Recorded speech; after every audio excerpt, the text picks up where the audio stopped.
अस्सलाम वालेकुम दोस्तों। अगर आप यूएई, सऊदी अरबिया, कतार, Kuwait, Oman, Bahrain, USA, UK या किसी भी कंट्री में रहते हैं और आपने हीरा गोल्ड में इन्वेस्ट किया था, लेकिन सुप्रीम कोर्ट की डेडलाइन मिस हो गई और आप एसएफआईओ के पास रिफंड क्लेम सबमिट नहीं कर पाए, तो ये वीडियो आपके लिए बेहद ज़रूरी है और इम्पोर्टेंट है। और आगे बढ़ने से पहले मैं ये बात क्लियर कर देना चाहता हूँ, जो लोग हमारे पास ऑलरेडी क्लेम के लिए आ चुके हैं और डॉक्यूमेंट सबमिट कर चुके हैं और एडवोकेट का फीस भर चुके हैं, ये उनके लिए नहीं है। ये उन लोगों के लिए है जिसने कोई भी लीगल कार्रवाई नहीं की है, कोई भी लीगल प्रोसेस शुरुआत नहीं किया है। आज मैं आपको बताऊंगा कि डेडलाइन मिस होने के बाद भी लीगल ऑप्शन बचता है या नहीं और अब आपको क्या करना चाहिए।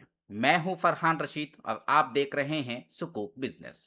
दोस्तों, पहले पहले कुछ सालों में हजारों इन्वेस्टर्स ने मुझे व्हाट्सएप और ईमेल किया। सब सबका लगभग एक ही सवाल था। फरहान भाई, हम गल्फ में रहते थे, हमें डेडलाइन का पता ही नहीं चला। अब हम अपना पैसा कैसे रिकवर करें?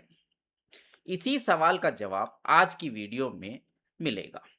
सबसे पहले सच जान लीजिए। मैं सबसे पहले एक बात साफ बता देना चाहता हूं।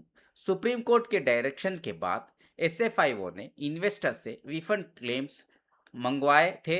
उस प्रोसेस की डेडलाइन अब खत्म हो चुकी है। वो 2022 में ही डेट खत्म हो चुकी थी। अगर आपने उस वक्त क्लेम सबमिट नहीं किया, तो आज नॉर्मल तरीके से एसएफआईओ के पास नया क्लेम सबमिट नहीं किया जा सकता। लेकिन इसका मतलब ये भी नहीं कि हर इन्वेस्टर का केस हमेशा की के लिए खत्म हो गया। अब बात आती है लीगल प्रोसेस की। कॉन्डोनेशन ऑफ डिले क्या होता है? अगर किसी वजह से आप टाइम पर क्लेम फाइल नहीं कर पाए, तो कोर्ट से रिक्वेस्ट की जा सकती है कि डिले को माफ किया जाए। इसी को लीगल लैंग्वेज में कॉन्डोनेशन ऑफ डिले कहते हैं। सिंपल लैंग्वेज में आप कोर्ट से बोलते हैं, हम लेट हो गए हैं, हमें भी अपना रिफंड क्लेम सबमिट करना है और करने के लिए एक मौका ज़रूर दीजिए। कोर्ट आपके रीजंस देखती है, डॉक्यूमेंट्स देखती है और उसके बाद डिसीजन लेती है। इसलिए हर केस अलग होता है।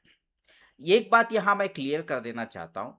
कुछ लोग जो अब्रॉड इन्वेस्ट किए हैं, एनआरआईस हैं, गल्फ में इन्वेस्ट किए थे या यूएसए में इन्वेस्ट किए थे या यूके में इन्वेस्ट किए थे, उनको एक मिसकॉन्सेप्शन है कि उन्होंने क्योंकि उस कंट्री के लोकल करेंसी में वहाँ पे इन्वेस्ट किए थे, तो इंडिया में उनको कोई लीगल एड नहीं मिलेगा।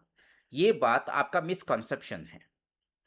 अगर आप इंडियन हैं और आप बाहर रहते हैं, एनआरआई हैं, तो ये पॉसिबल है।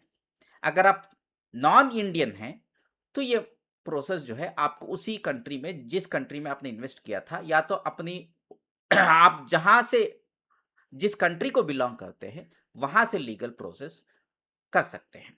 लेकिन अगर आप इंडिया के रहने वाले हैं और इंडिया के सिटीजन हैं और आप एनआरआई हैं, बाहर आप जो है बिजनेस के लिए या जॉब के लिए वहां पे गए थे और वहां पे आपने इन्वेस्ट किए, तो लीगल एड एक्चुअल में इंडिया में उसके लिए उपलब्ध है।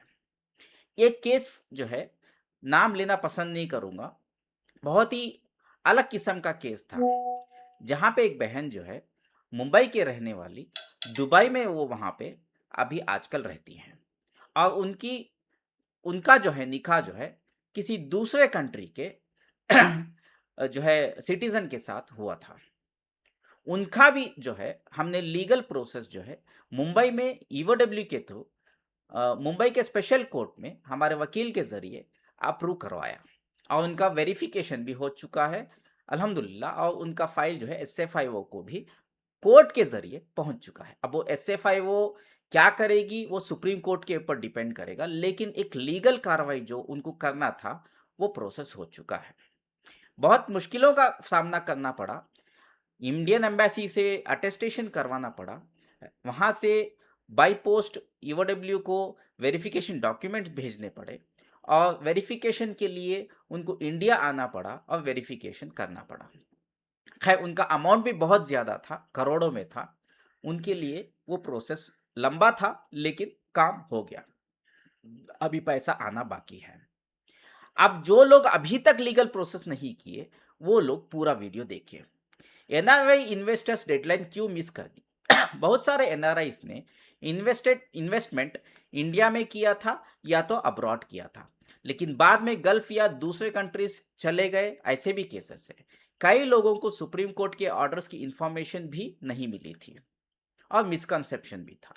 कुछ लोगों ने डॉक्यूमेंट्स मिसिंग थे, कुछ लोग फैमिली प्रॉब्लम्स में थे और कुछ लोग को प्रोसेस ही समझ नहीं आया। इसी वजह से बहुत सारे जेन्युइन इन्वेस्टर्स डेडलाइन मिस कर गए। और साथ के साथ नौहरा शेख ने एक हीरा आईबीजी करके वेबसाइट बनाई थी। वहां पे विड्रॉवल का एक ऑप्शन लगाया था, जिस दौरान एसएफआईओ का प्रोसेस चल रहा था, क्लेम लिया जा रहा था। तो वहां पे कंफ्यूज करने के लिए लोगों को जो है हीरा आईबीजी वेबसाइट में जो है वहां पे नौहरा शेख ने बड़ी चालाकी से लोगों को लीगल जाने से रोक लिया और इंशाल्लाह माशाल्लाह हलाल बोलकर लोगों को आज परेशानी में डाल दिया। मेरी लीगल सपोर्ट अब बंद हो चुकी है।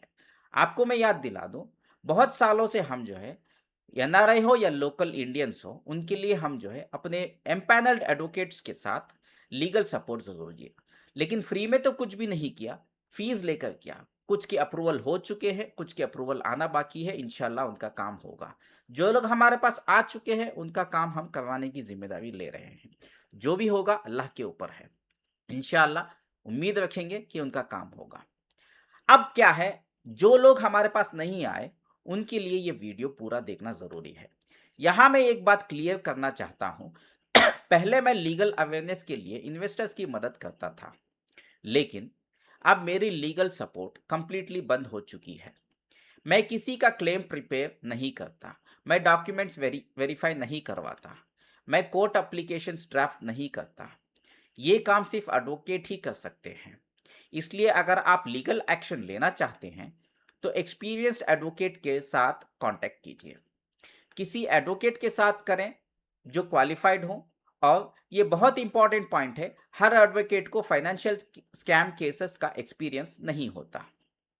आप ऐसे एडवोकेट को चूज कीजिए जिसको एक्सपीरियंस हो एमपीडी एमपीआईडी केसेस का, केपीआईडी केसेस का, टीपीआईडी केसेस का या बट्स एक्ट के केसेस का। ये एडवोकेट्स डिपॉजिट स्कैम और इन्वेस्टर रिकवरी मैटर्स को ज्यादा अच्छी तरह से हैंडल करते हैं। अगर आप मुंबई से हैं, अगर आप महाराष्ट्र से हैं, तो मुंबई के एक्सपीरियंस एडवोकेट से कंसल्ट कीजिए। मेरी इंफॉर्मेशन के हिसाब से मुंबई के कई एनआरआई इन्वेस्टर्स को स्पेशल कोर्ट ने पॉजिटिव ऑर्डर्स दिए हैं। यहां तक कि हमारे भी बहुत सारे केसेस हैं जो मेरे थ्रू गए थे हमारे वकील के पास, उनके कोर्ट से ऑर्डर मिल चुके हैं।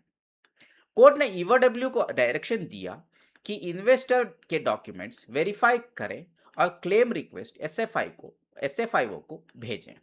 क्योंकि मेन मैटर जो है वो सुप्रीम कोर्ट में पेंडिंग था। लेकिन याद रखिए, हर ऑर्डर उस केस के फैक्ट्स पर बेस्ड होता है। इसलिए किसी दूसरे इन्वेस्टर का ऑर्डर देखकर यह मत समझ लीजिए कि आपको भी वही ऑर्डर मिलेगा। अगर आप कर्नाटका से हैं, कर्नाटका के इन्वेस्टर के लिए भी कुछ पॉजिटिव डेवलपमेंट्स देखने को मिले हैं। कुछ ऑर्डर्स कर्नाटका में भी एज पर केपीआईडी एक्ट अप्रूव हुए हैं। केपीआईडी स्पेशल कोर्ट के जरिए क्लेम्स को एक्सेप्ट किया गया है। अगर आप बेंगलुरु या कर्नाटका के किसी और सिटी से हैं तो वहां के एक्सपीरियंस एडवोकेट से कंसल्ट कीजिए। मेरी इंफॉर्मेशन के हिसाब से कर्नाटका के कुछ इन्वेस्टर्स के क्लेम्स कोर्ट ने एक्सेप्ट किए हैं, लेकिन फाइनल डिसीजन हमेशा कोर्ट ही लेता है। हैदराबाद और दूसरे स्टेट्स के इन्वेस्टर्स के लिए, अगर आप हैदराबाद, तेलंगाना या इंडिया के किसी और स्टेट से हैं, क्योंकि हीरा गोल्ड की main office, corporate office Hyderabad में थी, तो आप जो है प्रेजेंट सिचुएशन में लीगल ऑप्शन के रूप में हैदराबाद नामपल्ली कोर्ट में continuation of delay application file करना एक रास्ता हो सकता है। ये है CCS हैदराबाद या EOW हैदराबाद बोलते हैं, उनको आपको पार्टी बनाना है। आपके एडवोकेट को लगे कि ये आपके केस में कानूनी रूप से सही है। मेरी इंफॉर्मेशन के हिसाब से हैदराबाद में ऐसे कुछ मैटर्स भी अभी भी पेंडिंग हैं, और हमने भी कुछ केसेस जो है हैदराबाद में फाइल किए हैं नामपल्ली कोर्ट में, वो अभी भी पेंडिंग है। उनका कोई अभी तक पॉजिटिव नहीं है। इंशाल्लाह उम्मीद है कि उन जो लोग हमारे पास आए थे उनका काम हो जाएगा।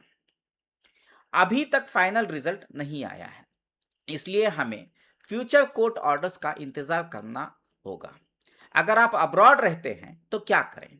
सबसे पहले अपने सारे डॉक्यूमेंट्स रेडी रखिए, जैसे पासपोर्ट, पैन कार्ड, आधार, अगर है तो वो आधार बहुत ज़रूरी है आजकल इंडिया में, investment receipts, bank transfer proof, bank statement, deposit certificates यानी IBG सर्टिफिकेट, व्हाट्सएप मैसेजेस या ईमेल, या और आपके पास कोई विड्रॉवल एप्लीकेशन। बहुत सारे लोगों के पास जो है IBG सर्टिफिकेट नहीं है क्योंकि उन्होंने विड्रॉ कर लिए थे, तो विड्रॉवल का डॉक्यूमेंट और जितने भी डॉक्यूमेंट आपके पास हैं वो आपके पास होना ज़रूरी है। अगर आप इंडिया में नहीं आ सकते तो अपने एडवोकेट से पूछिए कि पावर ऑफ अटॉर्नी की ज़रूरत है या नहीं। हर केस में रिक्वायरमेंट अलग हो सकती है। क्या आप भी ट्राई करना चाहिए? बहुत लोग पूछते हैं, फरहान भाई अब इतना टाइम हो गया, अब क्या करें? क्या ट्राई करना चाहिए? तो मेरा जवाब सिंपल है। अगर आपने अपनी लाइफ की हलाल सेविंग इन्वेस्ट की थी और लीगल सिस्टम के अंदर अभी भी कोई ऑप्शन अवेलेबल हो सकता है, तो कम से कम एक बार एक्सपीरियंस्ड एडवोकेट से अपना केस डिस्कस ज़रूर कीजिए। मैं ये नहीं कह रहा हूँ कि कोर्ट ज़रूर परमिशन देगी। मैं ये भी नहीं कह रहा हूँ कि हर एप्लीकेशन एक्सेप्ट होगी, लेकिन बिना कोशिश किए हार मान लेना भी सही नहीं है। अगर कानून के अंदर एक लीगल ऑप्शन है तो उसके बारे में ज़रूर पता कीजिए। कंक्लूजन ये है दोस्तों, आज की वीडियो का मेन मैसेज सिर्फ इतना है। अगर आप NRI हैं और हीरा गोल्ड की सुप्रीम कोर्ट डेडलाइन मिस हो गई है तो घबराइए मत। अपने डॉक्यूमेंट्स इकट्ठा कीजिए, एक्सपीरियंस एडवोकेट से कंसल्ट कीजिए और देखिए कि आपके केस में कॉन्टिन्यूशन ऑफ डिले का लीगल ऑप्शन अवेलेबल है या नहीं। हर केस अलग होता है, इसलिए सोशल मीडिया के बातों पर नहीं आए। सिर्फ कोर्ट ऑर्डर्स और क्वालिफाइड एडवोकेट की एडवाइस पर भरोसा कीजिए।